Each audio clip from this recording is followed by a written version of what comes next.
Hello and welcome to our West Coast Today podcast with me, Kathy Griffiths. Me, Owen Wild. And me, Fiona Scott. It's been a busy week around our patch of the wonderful West Coast, so sit tight for a taste of just some of the headlines we have for you in the Oban Times and Lochaber Times, as well as on www.westcoasttoday.co.uk.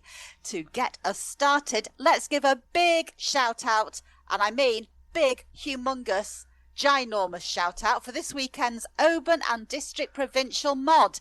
The town will be buzzing. Organisers are bustling, getting ready for it. It kicks off with the children's events in the Rockfield Centre on Friday.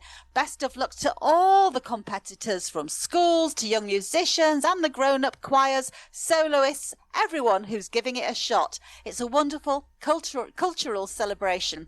Even if you're not participating, you can still go along and witness it for yourself. Fantastic.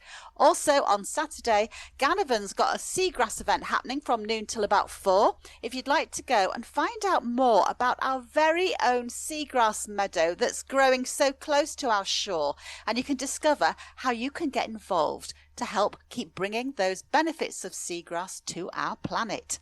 Over to you, Owen. Well, thank you, Kathy. Oban Community Council has offered its unanimous support to the district nurses fighting for parking permits to be reinstated. Nurse Jill Fairclough, whose ticket sparked the ongoing ordeal, spoke at last week's meeting to ask for the Community Council's backing. And I think it's fair to say it wasn't very hard for her to get. Community councillors did not hold back on their feelings on this topic, and you can read their scathing assessments in this week's OT. Glengorm Castle and Estate are up for sale for offers over £9 million after 56 years under the ownership of the Nelson family.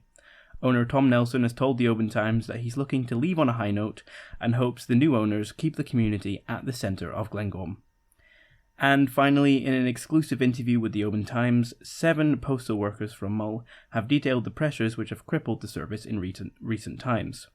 Mull is currently 5 posties down, and staff say they are barely hanging on. It's been decades since rounds were changed or reinforcements were brought in, despite the workload more than doubling in that time. Find out what they had to say in this week's OT. Thanks, Owen. Fee, what's happening in Lochaber land? Well, thanks, Kathy. So this week we've been speaking to a teenage stroke survivor from Fort William who is preparing to go back to uni only 1 year after having a large blood clot removed from her brain.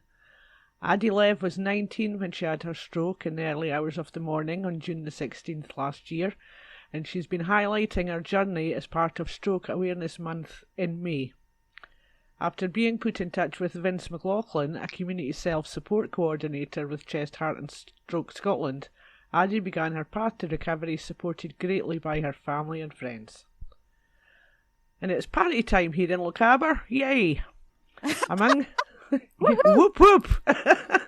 Among the pages of our pack June the 4th edition, we have picture specials from the second Corpach Marina Community Day, and even more water-based antics up in Kyle of Lochalsh, where Kyle RNLI held their annual Maritime Day.